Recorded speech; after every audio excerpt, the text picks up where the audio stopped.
how sure are you that the student is treating Brian this way because he's black?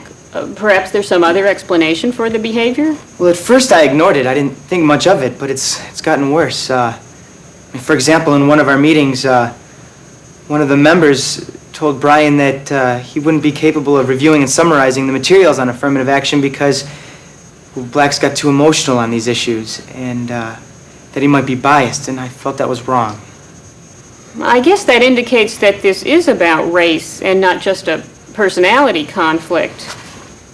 You may be right that the student who is projecting these negative attitudes thinks that Brian can't cut it because he's black, or that he was admitted under special circumstances.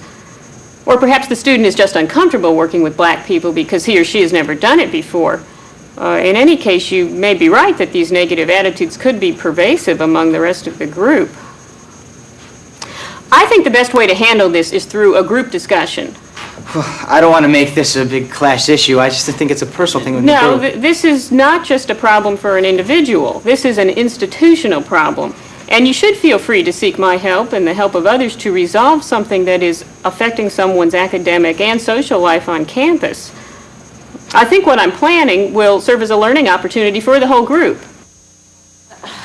No, we're not getting anything done at all. We have to organize this right now and get this settled. No kidding. Stop fighting. How's it going? This is so bad.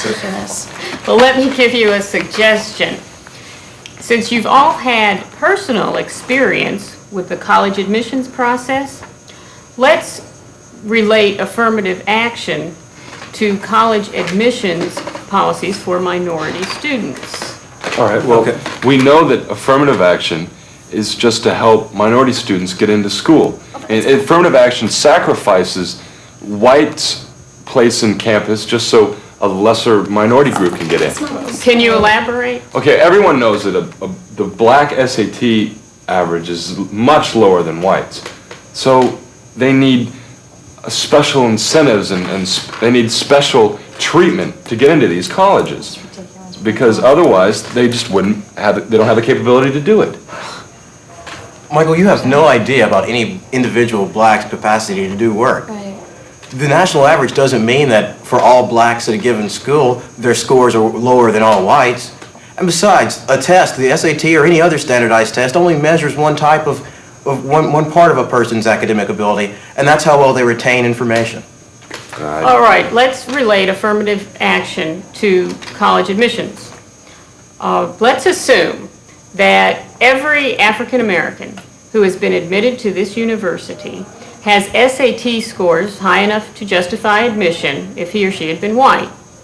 Now let's further assume that Brian is among those with SAT scores higher than most of you in this group.